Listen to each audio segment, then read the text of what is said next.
Hello students, today we are going to start our next topic wave mechanical model और quantum mechanical model। इसमें हम पढ़ेंगे quantum numbers।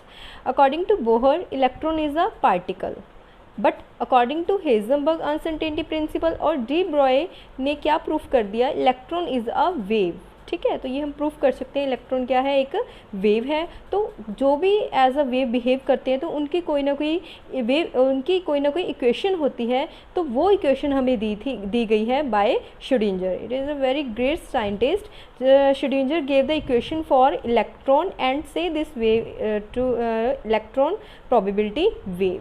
That means electron क्या है हमारा, matter, तो इसको हम मैटर वेव भी कह सकते हैं, श्रोडिंगर वेव इक्वेशन भी कह सकते हैं, प्रोबेबिलिटी इलेक्ट्रॉन प्रोबेबिलिटी वेव भी हम इसको कह सकते हैं। ठीक है, तो उसने हमें इक्वेशन दी, इक्वेशन को हमने सिर्फ जस्ट देखना है। ठीक है, इसको डीपली नहीं करना। तो d square psi upon d x square, d square psi upon d y square plus d square psi upon d z square plus 8 pi square m square upon h e minus v into psi is equals to 0। Now what is psi? Psi का हमारे पास यहाँ पे कोई खास role नहीं है, but यहाँ पे ज़ाई स्क्वायर है, वो क्या है हमारे पास, probability of finding in electron. Electron को फाइंडिंग की प्रोबेबिलिटी वो कौन रिप्रेजेंट कर रहा है यहाँ पे, ज़ाई स्क्वायर। तो यहाँ पे हमारे पास आप देखोगे 3 वेरिएबल्स हैं एक्स वाई जेड।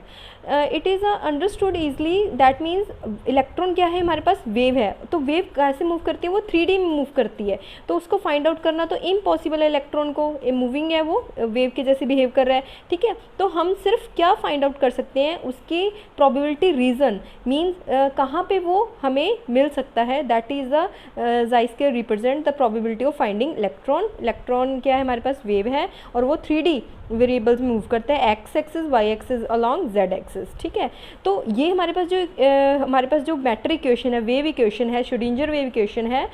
साइंटिस्ट था श्रोडिंगर, उसी के नाम पे इस वेव का हमने नाम रखा श्रोडिंगर वेव इक्वेशन। इसको इलेक्ट्रॉन प्रोबेबिलिटी वेव भी कहते हैं, मैटर वेव इक्वेशन भी कहते हैं। ठीक है, तो इस वेव का हमारे पास कोई ना कोई जो भी हमारे पास इक्वेशन होती है उसके सॉल्यूशंस होते हैं, और इन इक्वेशंस के जो सॉल्यूशंस थे हमारे पास along axis y axis 3D में, तो उन्हीं तीन सॉल्यूशन से हमें क्या मिले, quantum numbers. The solution of Schrödinger wave equation gives 3 variables which gives the maximum probability of finding electron। और 3 वेरिएबल से हमें क्या पता चलेगा, इलेक्ट्रॉन को पाए जाने के प्रोबेबिलिटी। एग्जैक्टली हम कभी भी उसको फाइंड आउट नहीं कर सकते, हम सिर्फ फाइंड आउट कर सकते हैं उसकी प्रोबेबिलिटी, कहाँ पे वो मैक्सिमम चांसेस हैं इलेक्ट्रॉन को फाइंड आउट करने के लिए। तो इन्हीं क्वेश्चन से जो हमें 3 वेरिएबल्स मिले हैं, उन्हीं को हम कहते हैं क्वांटम नंबर्स। एक्चुअली हमारे पास 4 क्वांटम नंबर्स हैं, और 4 क्वांटम नंबर्स में से 3 हमें मिले थे इस श्रोडिंगर वेव इक्वेशन से। तब हम इनको स्टडी करते हैं क्वांटम नंबर्स को। तो व्हाट आर क्वांटम नंबर्स? हमारे पास कितने हैं टोटल, 4 क्वांटम नंबर्स हैं, n l m s. First 3 जो क्वांटम नंबर्स हैं एन एल और एम, वो हमें मिले हैं by the solution of Schrodinger wave equation, और एस हमारे पास स्पिन है, उसको भी हम पढ़ेंगे। ठीक है, तो क्वांटम नंबर्स एक्चुअली होते क्या है, जो हमें gives the location of electron, जो हमें इलेक्ट्रॉन की लोकेशन को देते हैं। यहाँ हमें डेफिनेशन मिलती है which gives us the complete address of an electron. किसी भी इलेक्ट्रॉन का हमें जो कंप्लीट एड्रेस बताते हैं, इलेक्ट्रॉन यहाँ पे प्रेजेंट हो सकता है, उसको हम कहते हैं क्वांटम नंबर्स। तो अब तक आपको पता चल गया होगा, इलेक्ट्रॉन्स जो हम कहते थे पहले भी, वो रिवॉल्व करते हैं। ठीक है, तो वो ऐसा कुछ नहीं होता, electrons are not revolve in orbitals, they found in orbitals. Clear?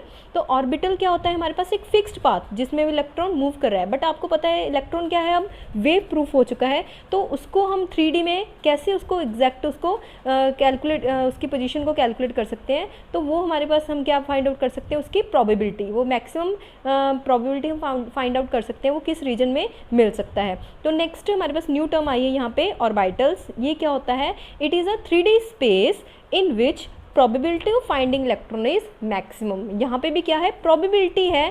ठीक है, एग्जैक्ट हम कह नहीं सकते, चांसेस हैं मैक्सिमम उसको फाइंड आउट करने के, तो इसी को कहते हैं हम ऑर्बिटल्स।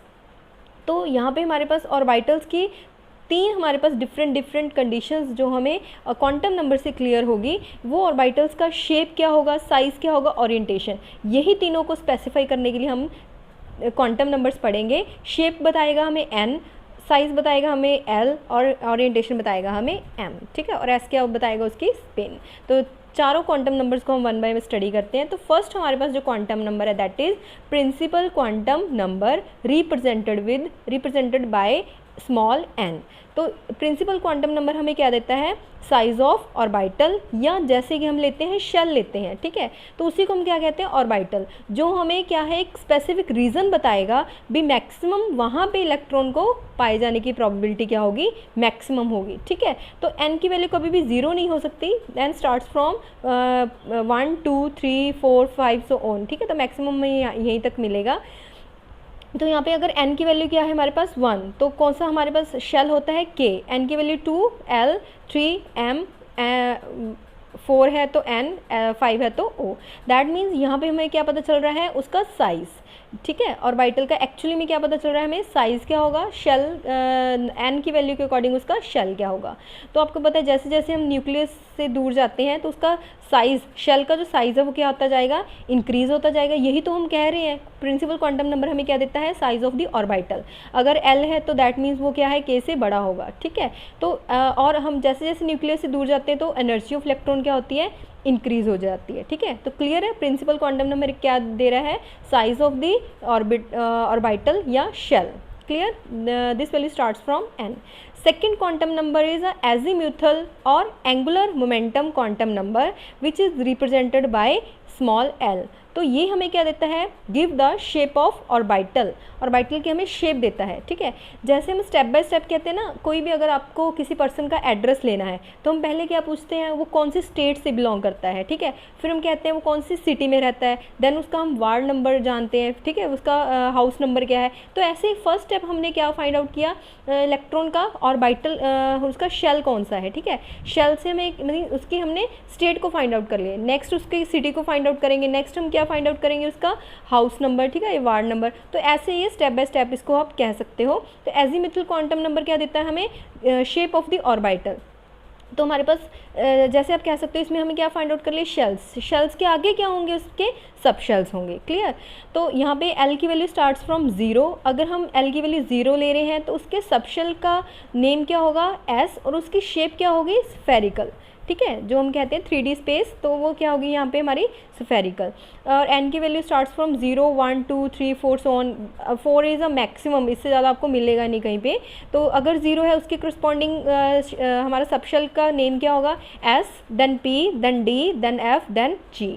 तो s की शेप क्या होती है हमारे पास, स्फेरिकली, ठीक है, और p की शेप होती है हमारे पास डम्बल शेप, ठीक है, डम्बल उठाने वाले होते हैं। d की होती है हमारे पास डबल डम्बल, ठीक है, डबल डम्बल होते हैं हमारे पास along x axis y axis z axis, ठीक है। इसमें भी आगे फर्दर टाइप्स आ जाती हैं, ठीक है, वो शेप्स में हम करेंगे। f होता है हमारा बहुत ही ज़्यादा कॉम्प्लिकेटेड, क्योंकि ऐसे ही इसमें क्या होते हैं 8 फोल्डर स्ट्रक्चर, वेरी कॉम्प्लिकेटेड। तो g की तो मतलब वो बहुत बहुत ज़्यादा ही कॉम्प्लिकेटेड होता है, तो वहाँ तक हमने जाना ही नहीं है, ठीक है। तो ये हमारे पास इंपॉर्टेंट है, S P D F, F की भी बहुत कॉम्प्लिकेटेड है। तो एस के एल 0 के करस्पॉन्डिंग हमारा स्फेरिकल होगा, 1 के करस्पॉन्डिंग डम्बल शेप होगी, डी के करस्पॉन्डिंग डबल डम्बल होगा, 3 के करस्पॉन्डिंग हमारा कॉम्प्लिकेटेड शेप 8 फोल्डेड होगा। तो यहाँ से हमारे पास हमें क्या पता चला, n से हमें फर्स्ट क्वांटम नंबर से क्या पता चला हमें, शेल, और l से हमें सबशेल पता चला। शेल के आगे सबशेल है, उसमें आगे इलेक्ट्रॉन प्रेजेंट होगा। तो शेल क्या देता है हमें, एग्जैक्टली साइज़ के बारे में बता रहा है, और l क्या बता रहा है हमें, शेप के अकॉर्डिंग, ठीक है। तो हमारे पास यहाँ पे n और l के साथ रिलेशन होता है। अगर n की वैल्यू 1 है तो l की वैल्यू क्या होगी हमारे पास 0, because l belongs L lies between less than equals to n-1 और greater than equals to 0, clear.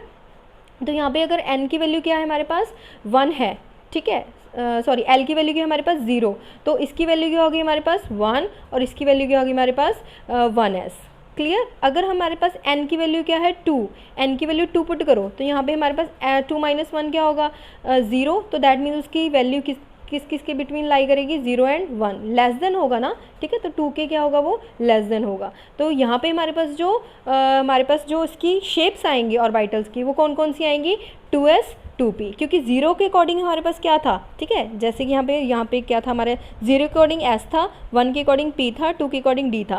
तो यहाँ पे हम सेम ले रहे हैं, 0 के अकॉर्डिंग एंड 1 के करस्पॉन्डिंग l की वैल्यू क्या है 0, तो दैट मीन्स यहाँ पे 0 के अकॉर्डिंग क्या है शेप उसकी s होगी, ठीक है, स्फेरिकल होगी, और 1 रिप्रेजेंटेड वो फर्स्ट शेल का सब शेल होगा, ठीक है। आगे वाला 1 क्या रिप्रेजेंट कर रहा है, वो कौन से शेल से बिलोंग करेगा, और ये हमारा एस स्मॉल एस उसकी शेप को डिसाइड करेगा। 0 के करस्पॉन्डिंग क्या होता है हमारा एस होता है। नेक्स्ट क्या है हमारे पास 2 क्या है उसके शेल्स, 2 शेल्स में उसके सब शेल्स कितने होंगे 2 होंगे, 0 एंड 1।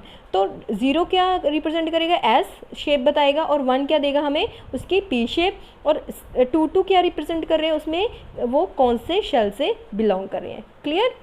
ऐसे ही थर्ड में 0 1 2, तो यहाँ पे 3s 3p 3d आएगा। 4 के करस्पॉन्डिंग 0 1 2 3, तो यहाँ पे 4s 4p 4d 4f। Clear. तो यहाँ से एक चीज़ क्लियर हो रही है, number of sub shells in a shell के अंदर कितने सब शेल्स होंगे वो किसके इक्वल होगा, नंबर ऑफ शेल्स। जितने उसके शेल्स होंगे n की वैल्यू जितनी होगी उतने ही उसके पास क्या होंगे सब शेल्स होंगे। क्लियर। तो थर्ड क्वांटम नंबर जो हमारे पास है that is magnetic quantum number. तो थर्ड क्वांटम नंबर हमें क्या बताएगा, उस जो शेल है, ठीक है, उसकी क्या है, उसकी ओरिएंटेशन क्या होगी, ठीक है, उसकी हमारे पास ओरिएंटेशन क्या होगी उसको हम बता रहा है magnetic quantum number that is represented with small m, या इससे हमें ऑर्बिटल्स या नंबर ऑफ ऑर्बिटल्स यहाँ से पता चलेंगे कितने होंगे। क्लियर। तो m की values lies between plus l और माइनस l, ठीक है। तो माइनस l से लेके प्लस l तक उसकी वैल्यू क्या करेगी, एग्जिस्ट करती है। सपोज हमारे पास l और m का हमने टेबल बना रहे हैं, l की वैल्यू क्या है 0, तो m की क्या होगी 0 होगी। अगर l की वैल्यू क्या है हमारे पास 1, तो इसकी पॉजिटिव और नेगेटिव वैल्यू के इन बिटवीन होगा, ठीक है। तो -1 0 एंड 1, तो यहाँ पे हमारे पास 1 है तो इसके लिए हमारे पास एक बॉक्स बनेगा। अगर अब n की वैल्यू क्या है, l की वैल्यू हमारे पास क्या है 1, तो उसके करस्पॉन्डिंग कितनी वैल्यूज हमारे आ रही है हमारे पास 3, दैट मीन्स यहाँ पे हम 3 बॉक्सेस, यहाँ पे मतलब ये हम क्या कर रहे हैं उसमें इलेक्ट्रॉन्स फिल होंगे, ठीक है।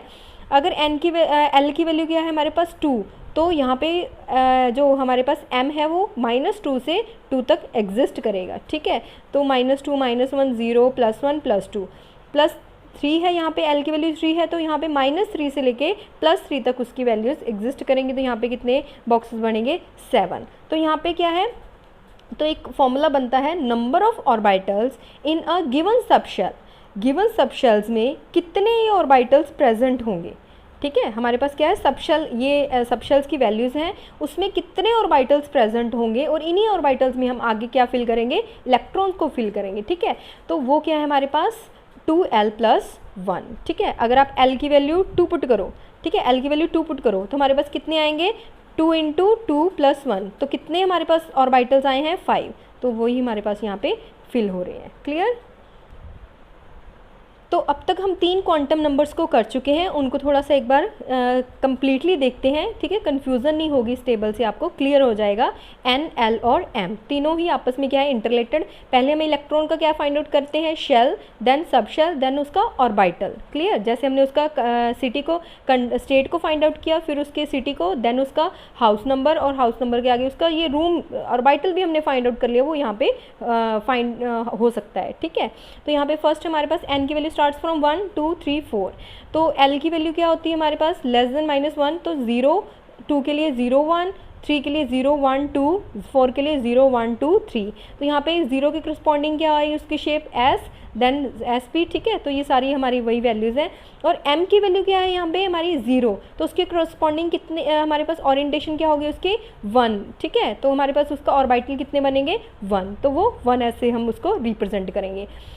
n की वैल्यू 2 है, तो l की कितनी हमारे पास 0 एंड 1, ठीक है। 2 वैल्यूज़ आएंगे क्योंकि जितने हमारे पास नंबर ऑफ सब शेल्स होते हैं, ठीक है, जितना हमारा शेल नंबर होता है उतने ही उसमें क्या होते हैं सब शेल्स होते हैं।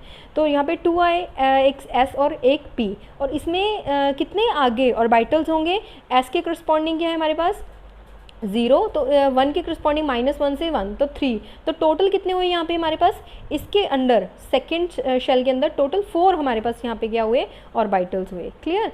तो 3 के अकॉर्डिंग 0 1 2 SP D, S के करस्पॉन्डिंग 0, P के करस्पॉन्डिंग -1 से 1 तक, तो ये यहाँ पे क्या आ गया हमारे पास 3P, और इसकी वैल्यूज़ क्या आएगी जब हम उसमें पुट करते हैं 12 + 1, तो इसको पुट करोगे तो 5, तो वहाँ पे क्या आएगा हमारा 3D, ठीक है। तो 5 ऑर्बिटल्स है। ऐसे हम 4 की वैल्यूज़ कैलकुलेट कर सकते हैं। तो यहाँ पे हमारे पास 2 फॉर्मूलाज मिल रहे हैं। Number of orbitals in a shell में कितने ऑर्बिटल्स होंगे, that is calculated with n², clear. And number of orbitals in a sub shell, तो वो हम कैलकुलेट कर सकते हैं 12 + 1। नेक्स्ट है हमारा 4th quantum number, that is a spin quantum number, ठीक है, which is represented with small s। यहाँ पे हम जैसे देखो, यहाँ पे हमने पहले इलेक्ट्रॉन का शेल फाइंड आउट किया, then sub shell, then orbital, और ऑर्बिटल के अंदर जैसे ये बॉक्स बना हुआ है, इस बॉक्स में हम इलेक्ट्रॉन को फिल, आप इसको सर्कल से भी फिल कर, इस शेप में भी इसको शो कर सकते हो, this is a just representation. तो इसमें आपने सपोज करो इलेक्ट्रॉन को फिल करना है, तो इलेक्ट्रॉन को फिल करने के लिए यहाँ पे हम क्या करते हैं, उसकी रोटेशन देखते हैं, वो क्लॉकवाइज मूव कर रहा है या एंटी क्लॉकवाइज मूव कर रहा है, इसी को कहते हैं हम उसकी स्पिन क्वांटम नंबर, जो हमें which gives the spin orientation of electron, electron कैसे मूव कर रहा है, क्लॉकवाइज या एंटी क्लॉकवाइज।